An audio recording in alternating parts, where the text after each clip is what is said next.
2 de octubre no se olvida. Es la frase que se repite desde hace 45 años en la memoria de muchas personas que estuvieron presentes en la matanza de Tlatelolco y de otras más que formaron parte de este movimiento de estudiantes en demanda al gobierno, pidiendo una mejora educativa y querer que las generaciones posteriores a ellas tuvieran las mismas oportunidades.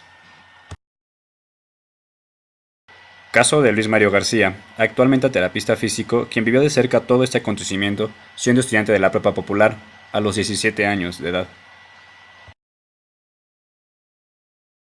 Involucré desde el momento que formé parte de la primera generación de la preparatoria popular. A la carencia que teníamos para poder dónde estudiar una preparatoria o hacer una carrera universitaria, se forma lo que es la preparatoria popular, que a orgullo soy de la primera generación de la preparatoria popular, que fue formada en 1968 en la Facultad de Filosofía y Letras, junto con otras facultades de la misma universidad. Volvemos a la forma de la conciencia. Debemos de tener conciencia qué es lo que está pasando en el país. Claro que la edad que tenemos en el momento no es la adecuada, no tenemos una orientación política, no tenemos nada que nos lleve a esos aspectos, más que el creer en el querer, ¿sí? En el querer ser algo en la vida, ¿no? El no conformarse. Ya en años anteriores del 66, ya había habido muchos rechazados de la universidad. Ya no tenía la capacidad del gobierno o el Estado, vamos a decir, ¿verdad?, para poder mantener estas carencias, ¿no?, esas necesidades, ¿no? Había más carencias, ¿sí? Entonces, a la altura de esa época, pues ya habíamos más jóvenes que queríamos ser algo en la vida, ¿no? Y bueno, al entrar a esta prepa popular, me despierta la conciencia de poder luchar porque las generaciones que venían detrás de mí tuvieran la misma oportunidad que yo de poder estudiar, ¿sí? ¿Dónde vivía? ¿Cómo se trasladaba a la escuela? Mario García narra que los diferentes grupos de estudiantes que había llegarían a la Plaza de las Esculturas por distintos lados. Él, en lo particular, venía por una avenida en Garibaldi y comenta que su grupo iba retrasado a la reunión. Comenta también que no se les hacía extraño ver los tanques militares y a los soldados a lo largo de la marcha. Narra que, debido al retraso que llevaban, llegan al edificio de Relaciones Exteriores. Ellos ven las bengalas en el aire y al ver esto intentan ingresar a la plaza, pero los soldados les bloquean el paso y tienen enfrentamientos. Narra su huida, cómo corre junto a todos los demás que trataban de huir hacia Reforma y trata de esconderse en la zona de Tepito. Las escuelas veníamos en una marcha, pero veníamos de diferentes direcciones, de la universidad, del Politécnico, y todos ellos nos íbamos a congregar en lo que es la Plaza de las Tres Culturas, definitivamente. A mí en lo particular, venía yo por la región esta de Garibaldi. Hoy hay un paso a desnivel ahí, que nos conecta precisamente para llegar a la Plaza de las Tres Culturas. Antes no existía, pasaba uno derecho de Garibaldi, y había muchísima gente que ya había llegado con antecesión a lo que era la Plaza de las Tres Culturas. Lo que sí nos dábamos cuenta que a lo largo del camino siempre existió los carros del ejército, los granaderos y demás, que por costumbre dentro de las marchas siempre existía esa presencia, pero no tan fuerte como en ese momento. A mí un poco más adelante, antes de llegar al edificio de Relaciones Exteriores, en ese lugar atraviesa otra calle que hoy no recuerdo su nombre, y es donde nos tocó ver a partir de ahí, a mí en lo particular, las bengalas que salían, y de ese momento se oyen detonaciones y demás. Como nosotros veníamos en una retaguardia muy atrasado, nada más vimos lo que estaba pasando, que habían rodeado los camiones del ejército, los granaderos, y habían rodeado toda la parte de la Plaza de las Tres Culturas. Pues en esa época está uno chamaco y quiere uno comerse el mundo a puños, y no le importa a uno ni mide uno consecuencias, y trata uno de llegar a ayudar a la gente. Pero en esa misma calle nos empezaron a cortar el camino otros elementos que eran granaderos igualmente, para que no llegáramos a la Plaza de las Tres Culturas. Obviamente se hace enfrentamiento y demás. Nosotros alcanzábamos a escuchar sí los disparos, sí veíamos gente que lograba salir del cerco, por decirle, ¿verdad? Pero yo en realidad también trata uno de cuidar su vida, ¿no? Y se mete uno, yo me metí hacia una calle de Reforma, Al llegar a la calle de Reforma hay una glorieta allí. Hoy hay una cosa de la Procuraduría en ese lugar. En ese entonces no existía. Y mi idea era meterme hacia la zona de lo que abarca Tepito y esa zona, para tratarme de proteger. ¿Por qué? Bueno, pues no era el último que iba corriendo, ni era el único. De verdad éramos bastantes de los estudiantes de diferentes escuelas que íbamos corriendo en eso. ¿Sí?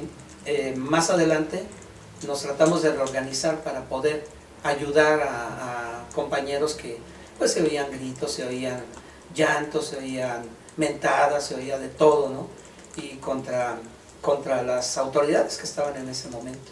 Lo que sí se oían eran las ráfagas de los rifles, de las pistolas, porque sí puedes ver la diferencia en lo que es el sonido de una pistola a un rifle, ¿no? Una metralleta, si tú quieres decirle.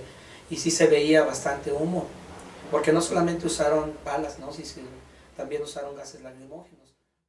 Como él era estudiante de prepa popular, se hacían diferentes células para estar con diferentes universidades, como el Poli, la UNAM y la Normal de Maestros, y se ponían de acuerdo para establecer dónde deberían de verse y rastrear a los compañeros si es que hacían falta. Como nos reuníamos nosotros como preparatoria popular, nos podíamos reunir con diferentes escuelas y hacíamos comisiones de que un grupo se iba con la Nacional de Maestros, otros iban con el Poli. Teníamos células que se dividían en diferentes grupos para llegar a un punto finalmente.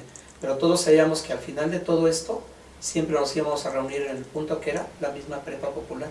¿Sí? En ese momento no teníamos ningún edificio propio. El edificio por predilección pues era estar en la universidad, allá en la Ciudad Universitaria, en la Facultad de Filosofía y Letras. Ahí era el punto de reunión, pasara lo que pasara. En cualquiera de las manifestaciones que hubiese, siempre teníamos previo un punto donde nos íbamos a reunir para saber quién faltaba, para saber qué era lo que podíamos hacer por nuestros compañeros, siempre estando atentos a que si faltaba alguien de nosotros, de nuestro grupo, ¿verdad? Saber dónde está, tratarlo de rastrear para llegar con él.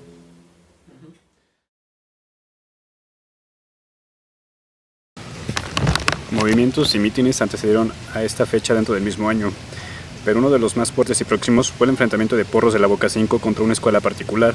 Ahí es donde todo comienza a estallar debido a las detenciones arbitrarias y violentas. Habla de las fuerzas de seguridad que analizaba y controlaba las cédulas.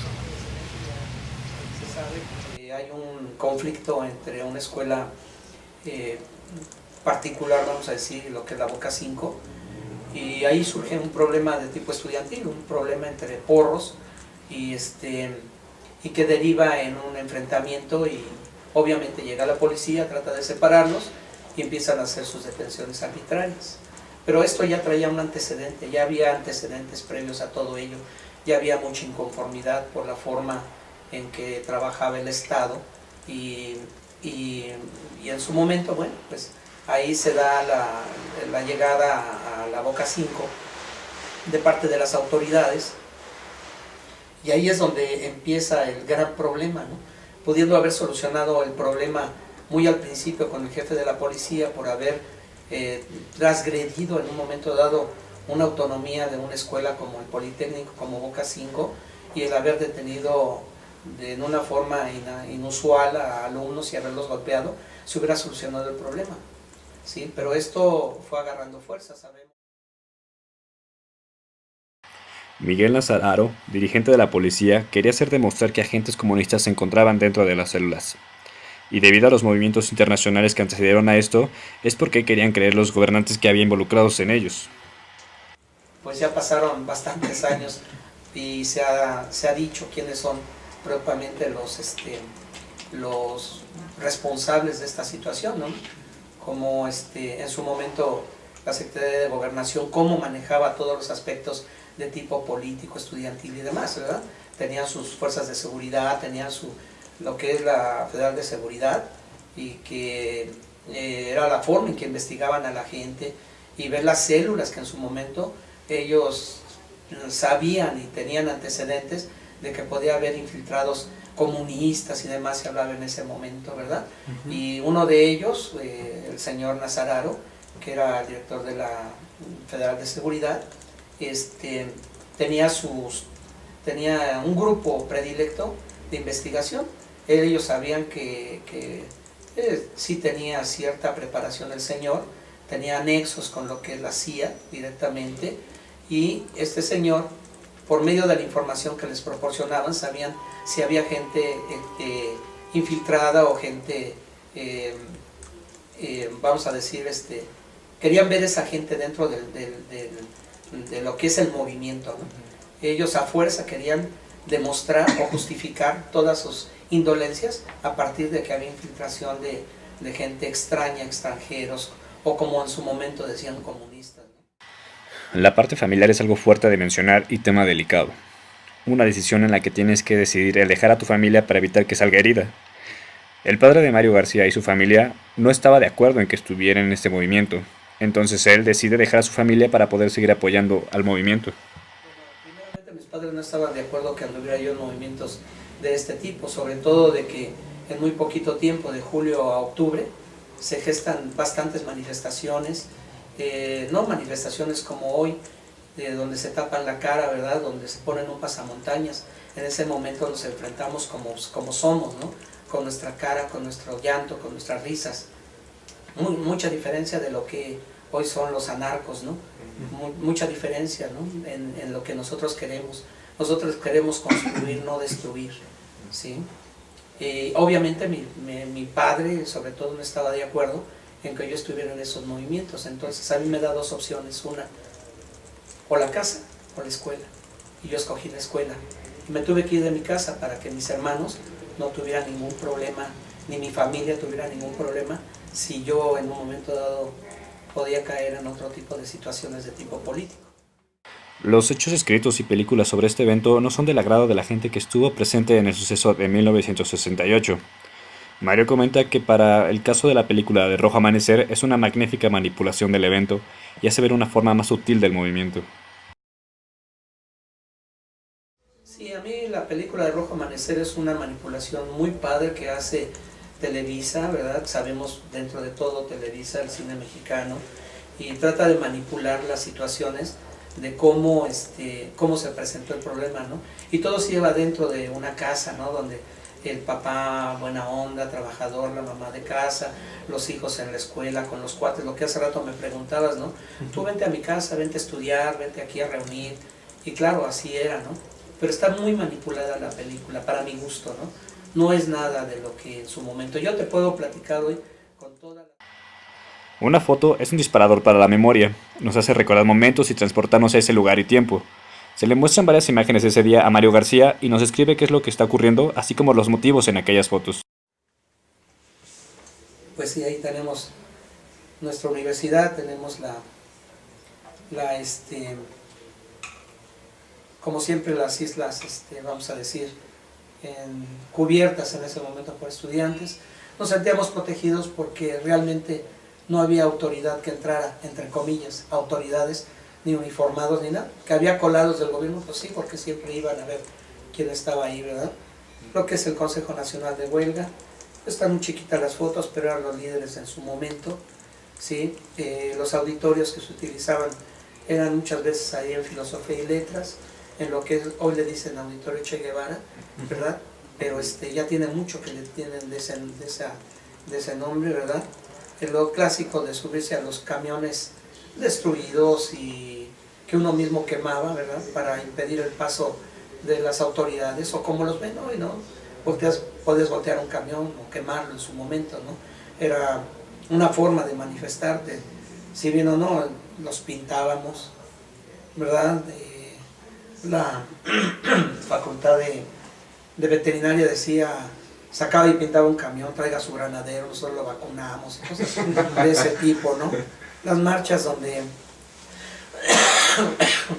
sí intervienen bastante la forma de que interviene ya la mujer es muy notorio, ya es hoy más, ¿no? Y no solamente intervienen en la marcha, sino se agarran a fregadazos igual con los granaderos, les vale, ¿no? ¿Sí? Las marchas, bueno, en esta que va, me imagino, es Reforma, una marcha más. Pues esas las tenemos diario ya. Ya podemos pensar que es la del CENTE, ahora que estuvieron en la Bolsa de Valores. Esta, ¿dónde será? Creo que es la del Zócalo, me imagino. ¿Sí? Hay un antecedente muy padre en esa del Zócalo, porque estábamos todos ahí en un evento y se oían los tanques, se oían las tanquetas que venían por lo que es Pino Suárez y de otra que subía ahí, y nos decían, no se muevan, no se muevan. Pues ya que sientes cómo vibra el pavimento, dices, pues cómo no me voy a mover, ¿no? Ni más que me quedo sentado. Entonces lo ves y llegaban los soldados y pues con sus botas pues te golpeaban, te daban de culatazos y te podían hacer lo que ellos querían, ¿no? Y tú, en esa época se cruzan varias cosas, ¿no? Una de ellas era amor y paz, ¿no? Oye, hermano, que no, ¿por qué me pegas, no? Todo es amor y paz, no, pues era más paz que amor, ¿no? Pero sí, esta me recuerda así, a todos los que te agarraban, los acostaban o te ponían parado, ¿no? Y ahí te ponían contra la pared, te pasaban a la báscula y pues se robaban algo, pues había que comprenderlo, se llevaban, pues no, qué bueno, si hubiera habido celulares, sí, me hubiera dolido que me quitaran el mío, ¿no? Ajá. Pero en ese momento lo más que te podían quitar era dinero. Lo del pasaje. A veces, pues sí, no, otra cosa, ¿no? Y que no trajeras armas, que no trajeras puntas, cosas de ese tipo, ¿no? Y bueno, cada quien hacía ahí sus pancartas y hay una foto por ahí muy famosa que dice libertad, está así un cuate y esa la hace un cuate mío, ¿no? Y anduvo en muchas manifestaciones, esa manta era grandísima y sale un cuate así con unas cadenas y dice libertad, ¿no?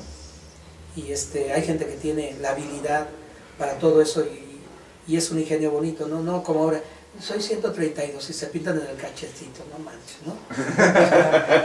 Sí.